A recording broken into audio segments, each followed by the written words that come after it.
نحمده ونصلي على رسوله الكريم أما بعد فأعوذ بالله من الشيطان الرجيم بسم الله الرحمن الرحيم قد خسر الذين كذبوا بلقاء الله حتى إذا جاءتهم الساعة بغتة قالوا يا حسرتنا على ما فرطنا فيها وهم يحملون أوزارهم على ظهورهم ألا ساء ما يزرون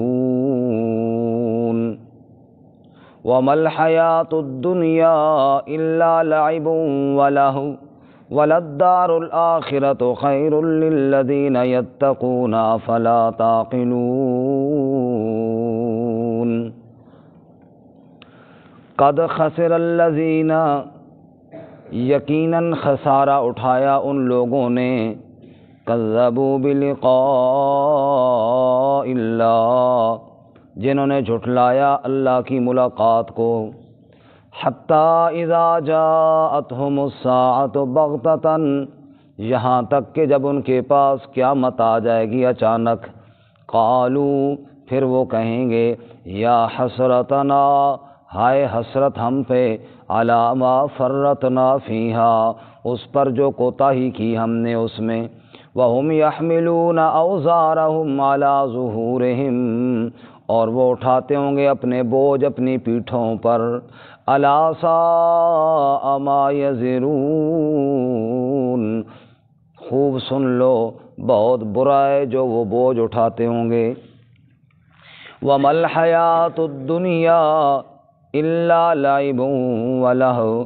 اور نہیں ہے دنیا کی زندگی مگر محض کھیل اور تماشا وللدار الآخرہ اور آخرت کا گھر خیر للذین یتقون بہت بہتر ہے ان لوگوں کے لیے جنہوں نے تقوی اختیار کیا افلا تعقلون کیا پس تم عقل نہیں رکھتے سبحان ربک رب العزت عما یصفون وسلام علی المرسلین والحمد للہ رب العالمین اللہم صل علی محمد وعلی آل محمد کما صلیت علی ابراہیم وعلی آل ابراہیم انک حمید مجید اللہم بارک علی محمد وعلی آل محمد کما بارکت علی ابراہیم وعلی آل ابراہیم انک حمید مجید معزز سامعین سورۃ الانعام کا چوتھا رکوع آیت نمبر 31 اور 32 آپ کے سامنے تلاوت کی ہیں رب العالمین ان آیات کے مطابق صحیح بیان کی توفیق عطا فرمائے اور ہمیں قرآن و سنت پر عمل کرنے کی توفیق عطا فرمائے گزشتہ سبق میں آپ نے منکرین قیامت کا تذکرہ سنا کہ جو لوگ قیامت کے منکر ہیں اب تو نہیں مانتے لیکن جب آگ کے کنارے پر ان کو کھڑا کیا جائے گا پھر چیخیں گے اور افسوس کریں گے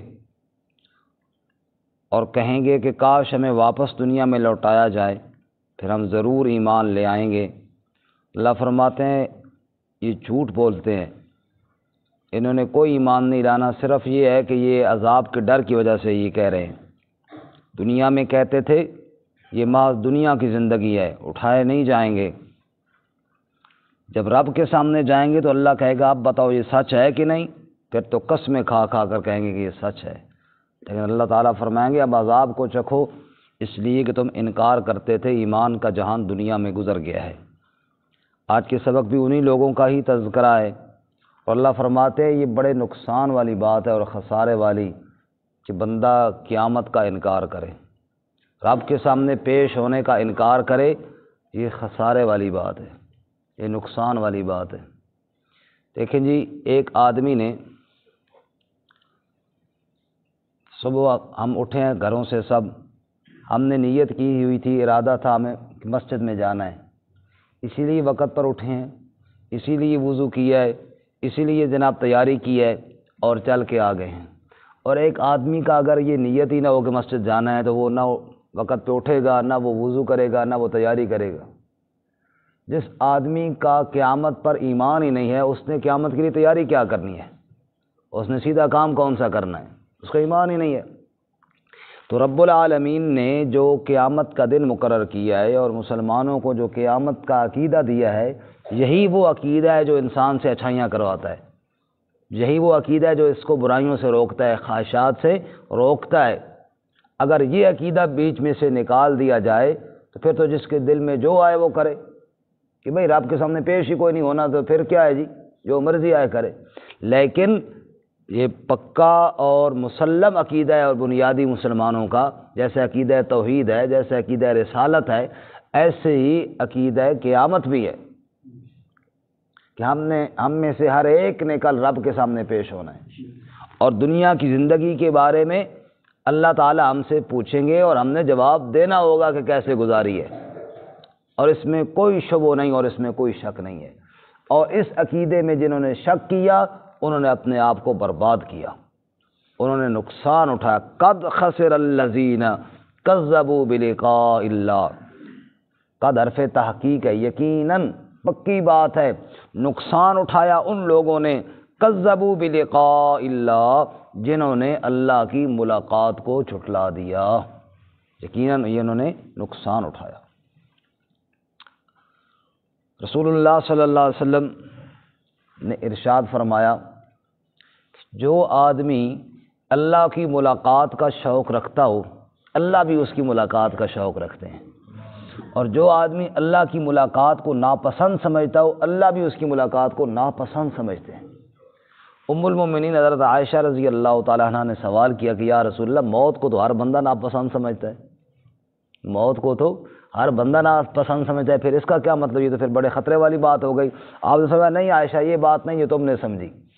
بات یہ ہے کہ جب مومن آدمی ساری زندگی اللہ کے احکامات کے مطابق گزارتا ہے نا، اور اس کا آخری وقت آتا ہے اور فرشتے اس کی روح کو نکالتے ہیں اور نکالنے کے لیے اس کے پاس آتے ہیں، تو اس کے لیے پردے ہٹا دیے جاتے ہیں اور جنت کے نظارے سامنے کر دیے جاتے ہیں۔ تو مومن آدمی کو خود بخود اس وقت شوق چڑھ جاتا ہے میں اس گھر میں جاؤں جہاں اللہ کی رضا ہے، جہاں اللہ کی ملاقات ہے، جہاں رب کا دیدار ہے، اور جہاں اتنی نعمتیں اللہ تعالیٰ کی۔ اب وہ شوق میں ہوتا ہے اس وقت، اور اس وقت اس کی روح بھی بڑی آسانی سے اس لیے نکلتی ہے کہ روح خود بےتاب ہو جاتی ہے جنت میں جانے کے لیے۔ اب اس کا جو شوق ہے نا، اللہ تعالیٰ بھی اس کی ملاقات کا شوق کریں گے۔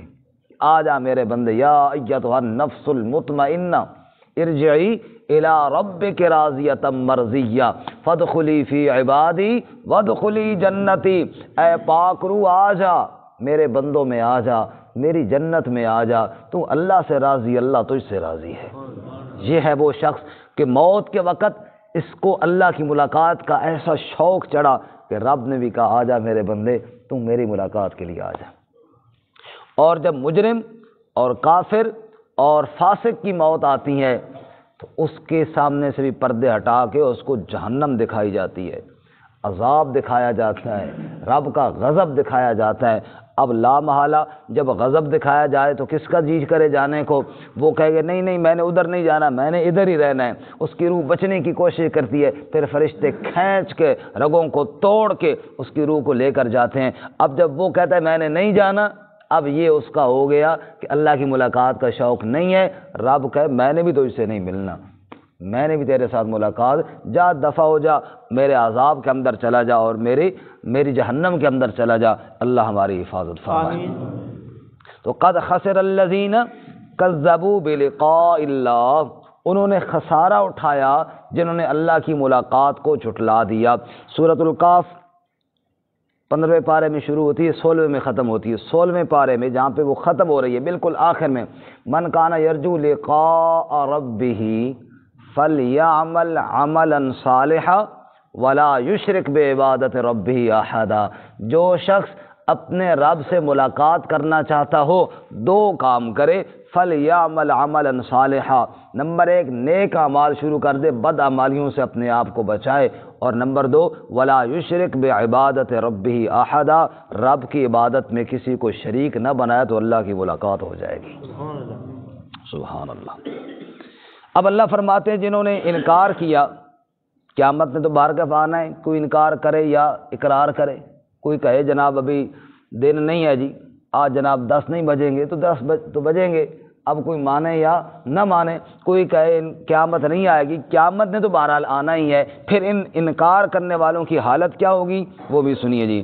اللہ فرماتے ہیں حتیٰ اذا جاءتہم الساعۃ بغتہ، یہاں تک کہ جب ان کے پاس قیامت اچانک آ جائے گی، اچانک صبح سے بندہ نکلا اپنے کام کاج کے لیے، اچانک قیامت آ گئی، اور صبح سے جناب انسان نکل، جیسے موت آ جاتی ہے، جو آدمی مرتا ہے اس کی قیامت تو ہو گئی نا قائم، کیونکہ اس کی تو زندگی ختم ہو گئی۔ اسی طرح قیامت اچانک جو بڑی قیامت ہے جو پوری کائنات پہ تباہی ہے وہ بھی ایسے اچانک آ جائے گی، کسی کے وہم و گمان میں بھی نہیں ہوگا۔ حتیٰ اذا جاءتہم الساعۃ بغتۃ، جب اچانک قیامت ان کے پاس آ جائے گی، قالوا یا حسرتنا علی ما فرطنا فیہا، پھر افسوس کریں گے اور کہیں گے ہائے حسرت ہم پہ، ہائے افسوس ہم پر، علی ما فرطنا فیہا، اس پر جو ہم نے کوتاہی کی اس کے بارے میں، جو قیامت کے بارے میں ہم سے غفلت ہوئی، جو رب کی ملاقات کے بارے میں ہم سے سستی ہوئی، جو اللہ تعالیٰ کی اس آخری دن کے بارے میں ہم نے کوتاہی کی، بڑا افسوس ہے ہمیں اس پر۔ اور ایک جگہ تو یوں اللہ فرماتے ہیں سورۃ الفرقان میں 19ویں پارے میں، وَيَوْمَ يَعَضُّ الظَّالِمُ عَلَىٰ يَدَيْهِ، افسوس کے ساتھ ہاتھ کاٹ کھائے گا ظالم۔ بندے کو افسوس ہوتا ہے بندہ یوں انگلی منہ میں دباتا ہے، اتنا افسوس ہوگا کہ چبا دے گا اپنی انگلی کو۔ يَعَضُّ الظَّالِمُ عَلَىٰ يَدَيْهِ يَقُولُ يَا لَيْتَنِي اتَّخَذْتُ مَعَ الرَّسُولِ سَبِيلًا، پھر ہاتھ کاٹ کاٹ کر کہے گا کاش میں اللہ کے رسول کی بات کو مان لیتا، کاش رسول کی اطاعت کر لیتا۔ یا ویلتا لیتنی لم اتخذ فلانا خلیلا، اے کاش میں اس فلانے یعنی شیطان کو اپنا دوست نہ بناتا جس نے مجھے اللہ کے اور اللہ کے نبی صلی اللہ علیہ وسلم کے احکامات سے دور کر دیا۔ افسوس، یا حسرتنا علی ما فرطنا فیہا، ہائے افسوس جو ہم نے کوتاہی کر دی، وہم یحملون اوزارہم علی ظہورہم، ادھر افسوس کر رہے ہوں گے اور ادھر حالت کیا ہوگی، اپنے بوجھ گناہوں کے پیٹھوں پر لاد کے پھر رہے ہوں گے۔ قیامت کے دن اپنے ساری بدعمالیاں اور پیٹھوں پر لاد کر پھر رہے ہوں گے۔ اللہ فرماتے ہیں الا ساء ما یزرون،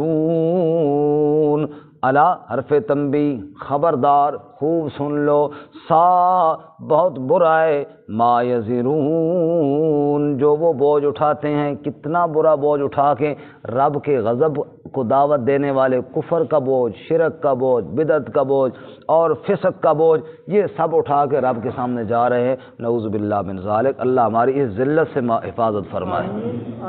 قیامت والے دن کی ذلت، اس سے بڑی کوئی ذلت نہیں، بندہ رب کے اس دربار میں جائے اور یہ بوجھ اٹھا کے جائے جو اللہ کی نافرمانی کا ہے۔ اللہ ہم سب کے گناہوں کو معاف فرمائے۔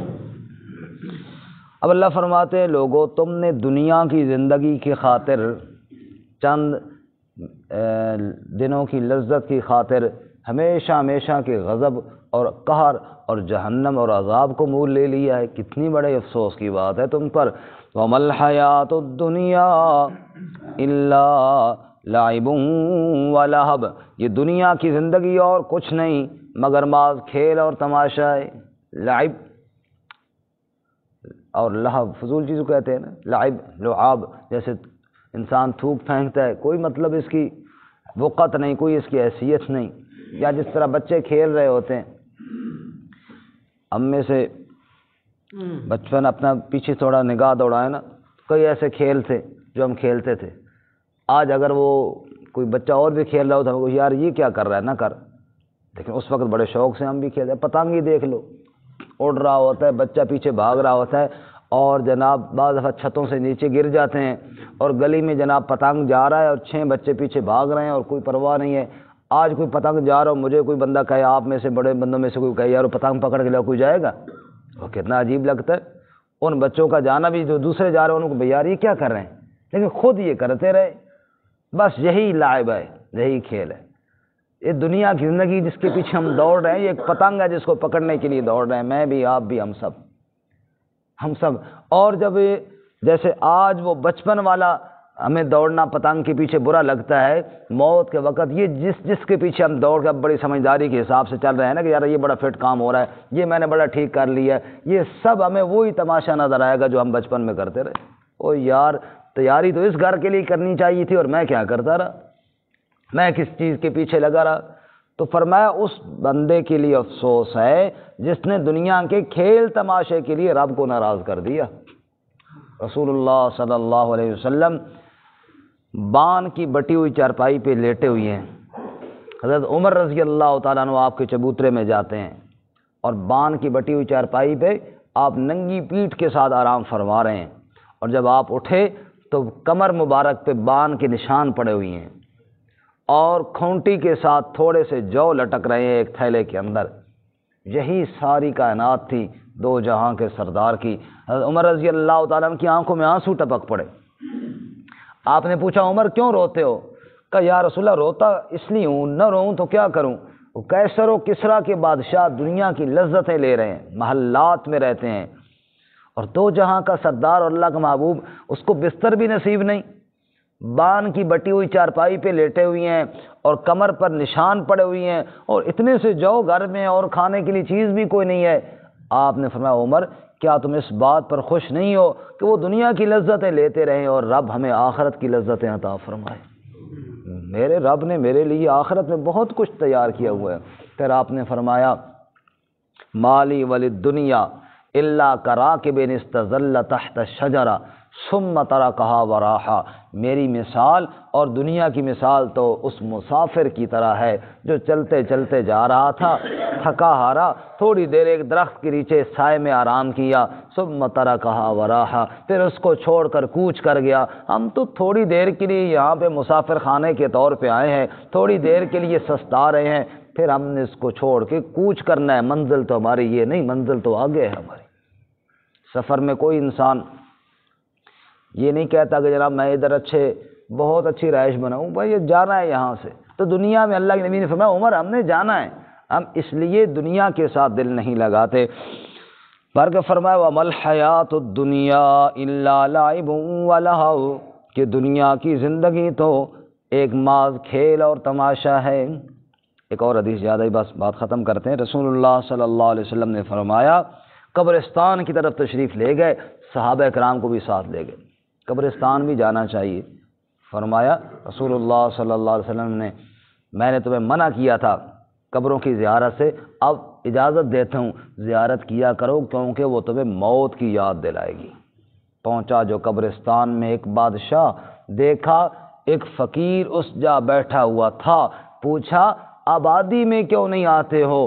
بولا آبادی آتی ہے یہاں، سب لوگ ادھر ہی منتقل ہو رہے ہیں نا، تو میں نے ادھر جا کے کیا کرنا۔ ایسی ایک اللہ والے کے بارے میں آتا ہے کہ وہ بیٹھے جناب بازار میں، لوگوں نے پوچھا حضرت جی کیا ہو رہا ہے؟ کہا کوشش کر رہا ہوں کہ بندوں کی اللہ کے ساتھ صلح کرا دوں۔ اچھا پھر کیا بات کہاں تک پہنچی؟ اس نے کہا بات یہ پہنچی ہے کہ اللہ تعالیٰ تو صلح کے لیے تیار ہے لیکن یہ لوگ نہیں تیار، وہ تو معاف کرنے کے لیے تیار ہے، یہ اپنے کام کاج میں مصروف ہیں، کوئی بندہ توبہ کے لیے تیار ہی نہیں ہے، نہیں بات مان رہی جی کیونکہ اللہ مان رہا ہے، یہ نہیں مان رہے۔ اگلے دن دیکھا کہ وہ قبرستان بیٹھا ہوا وہ فقیر، وہ فقیروں آج ادھر کدھر بیٹھے ہو؟ کہا وہی کام جو کل کر رہا تھا، صلح کرانے کی کوشش کر رہا ہوں۔ اچھا جی پھر کیا ہوا؟ کہا یہ قبر والے تو مان رہے ہیں، اب اللہ نہیں مان رہا، اب اللہ نہیں مان رہا، اللہ کہتا ہے بس اب وقت ختم ہو گیا۔